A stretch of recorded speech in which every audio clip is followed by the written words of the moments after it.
সীতাকুণ্ডে জাহাজভাঙা কারখানায় বিস্ফোরণ, 12 শ্রমিক দগ্ধ।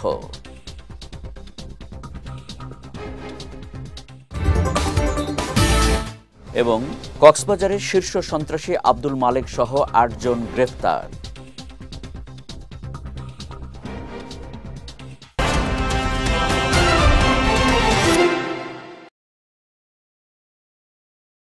আসসালামু আলাইকুম। চট্টগ্রাম সংবাদে আমন্ত্রণ জানাচ্ছি আমি কনক শিকদার। শুনছিলেন শিরোনাম, এবারে বিস্তারিত।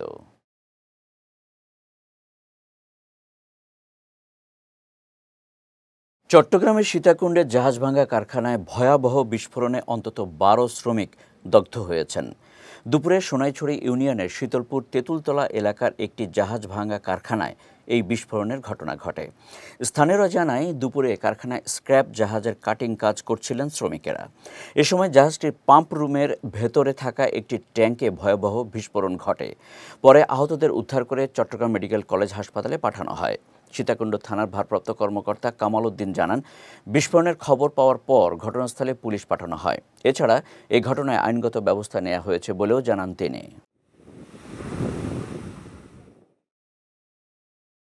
কক্সবাজারের শীর্ষ সন্ত্রাসী আব্দুল মালেক সহ 8 জনকে বিপুল পরিমাণ অস্ত্র ও গোলাবারুদ সহ গ্রেফতার করেছে যৌথ বাহিনী। গতকাল সদরের পিএমখালী এলাকায় চাঁদাবাজি, ছিনতাই, ডাকাতি ও আধিপত্য বিস্তার সহ বিভিন্ন অপরাধের অভিযোগে নির্বাহী ম্যাজিস্ট্রেট নওশের ইবনে হালিমের নেতৃত্বে অভিযান চালিয়ে তাদেরকে গ্রেফতার করা হয়।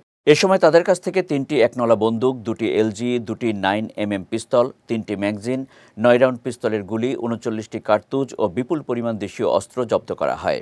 দুপুরে বাংলাদেশ সেনাবাহিনী এক সংবাদ বিজ্ঞপ্তিতে এসব তথ্য নিশ্চিত করে। সেনাবাহিনী জানায়, গ্রেফতারকৃতদের কক্সবাজার মডেল থানায় হস্তান্তর করা হয়েছে। অভিযানে সেনাবাহিনীর পাশাপাশি বিজিবি, র্যাব ও পুলিশ সদস্যরাও উপস্থিত ছিলেন। কক্সবাজার 4 আসনের সাবেক সংসদ সদস্য আব্দুর রহমান বদিকে চট্টগ্রাম কেন্দ্রীয় কারাগারে স্থানান্তর করা হয়েছে। গতরাতে তাকে কক্সবাজার থেকে কড়া পুলিশ পাহারায় চট্টগ্রামে নিয়ে আসা হয়। টেকনাফে একটি হত্যা চেষ্টা মামলায় গত 21 আগস্ট চট্টগ্রামের জেএসি মোড় এলাকা থেকে তাকে গ্রেফতার করে র্যাব। পরে তাকে কক্সবাজার আদালতে নেওয়া হলে senior judicial magistrate Hamimun Tamjid বদিকে কারাগারে পাঠানোর নির্দেশ দেন। চট্টগ্রাম কেন্দ্রীয় কারাগারের ডেপুটি জেলার সুমাইয়া খাতুন জানান, আব্দুর রহমান বদিকে নিরাপত্তাজনিত কারণে চট্টগ্রাম কারাগারে স্থানান্তর করা হয়েছে। তার নামে চট্টগ্রাম আদালতেও দুদকের মামলা রয়েছে। 12ই রবিউল আউয়াল উপলক্ষে চট্টগ্রামের সীতাকুণ্ডে সমাবেশ ও র্যালি অনুষ্ঠিত হয়েছে। গতকাল এ উপলক্ষে সীতাকুণ্ড মাদাম বিবির হাট হয়ে র্যালিটি ভাটিয়ারি বিএমএ টিএনটি মাঠে গিয়ে সংক্ষিপ্ত সমাবেশের মাধ্যমে শেষ হয়। এই দিন সীতাকুণ্ড উপজেলা শাখা সভাপতি মাওলানা মোহাম্মদ আব্দুল আউয়ালের সভাপতিত্বে অনুষ্ঠানে প্রধান অতিথি ছিলেন বাংলাদেশ জাতীয়তাবাদী দলের চেয়ারপারসনের উপদেষ্টা লায়ন মোহাম্মদ আসলাম চৌধুরী। অনুষ্ঠানে ঈদে মিলাদুন্নবীকে সফল করার জন্য ধর্মপ্রাণ মুসলমানদের প্রতি আহ্বান জানান তিনি। এ সময় মোহাম্মদ আনোয়ার, মোহাম্মদ ইমরোজ, সেলিম সহ অন্যান্যরা উপস্থিত ছিলেন। পরে দেশ ও জাতির মঙ্গল কামনায় দোয়া ও মোনাজাত করা হয়।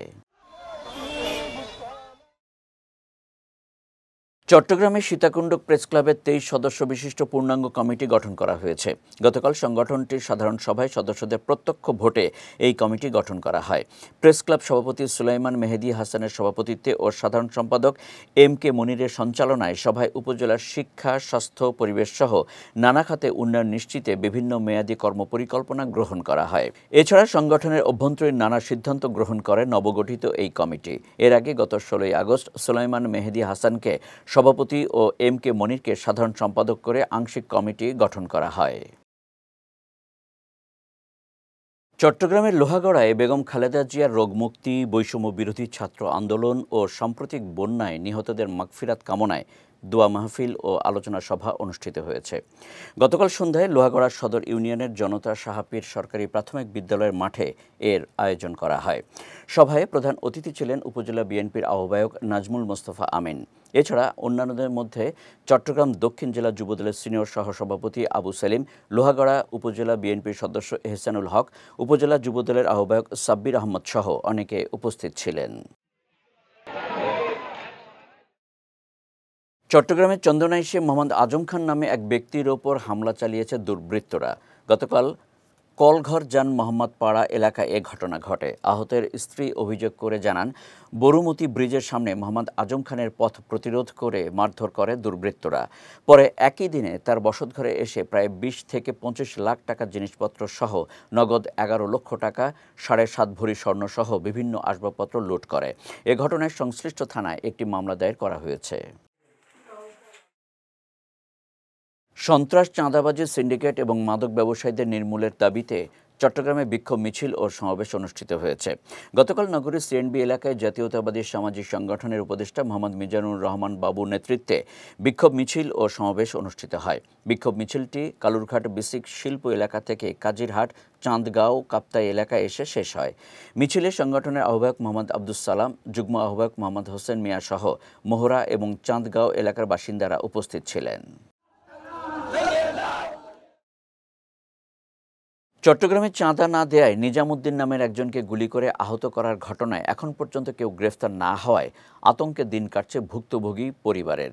গত ৩০ আগস্ট নগরীর আকবর শাহ থানার মিরপুর জঙ্গল লতিফপুর আবাসিক এলাকায় এই ঘটনা ঘটে। এদিন ড্রেন নির্মাণ কাজের জন্য ১ লাখ টাকা চাঁদা না দেয়ায় নিজামুদ্দিনকে গুলি করে চাঁদাবাজরা। এই ঘটনায় গত ৩ সেপ্টেম্বর ৭ জনের নাম উল্লেখ করে আকবর শাহ থানায় মামলা করা হয়। বিষয়টি নিশ্চিত করে আসামিদের দ্রুত গ্রেফতার করে দৃষ্টান্তমূলক শাস্তির দাবি জানান মামলার বাদী নুরুদ্দিন। খাগড়াছড়ির মহলছড়ি উপজেলার সারনাথ বন বিহারে বৌদ্ধ ধর্মীয় ১১২ জন শিক্ষার্থীদের মাঝে শিক্ষা উপকরণ বিতরণ করেছে মানবাধিকার সংগঠন কম্বাইন্ড হিউম্যান রাইটস ওয়ার্ল্ড। গতকাল বিকেলে সংগঠনটির জেলা শাখার উদ্যোগে এসব বিতরণ করা হয়। এ সময় সংগঠনের জেলা কমিটির সভাপতি ও কেন্দ্রীয় সমন্বয়ক অংচিং নু মার্মা, সহসভাপতি সুবোধ বিকাশ চাকমা, সাধারণ সম্পাদক চাই থোয়াই অং মার্মা সহ অনেকে উপস্থিত ছিলেন। চট্টগ্রাম সংবাদ শেষ করার আগে শিরোনামগুলো দেখে নিচ্ছি আরও একবার।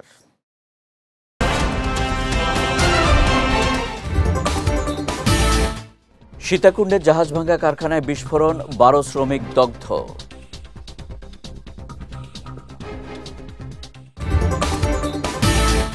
এবং কক্সবাজারের শীর্ষ সন্ত্রাসী আব্দুল মালেক সহ ৮ জন গ্রেফতার।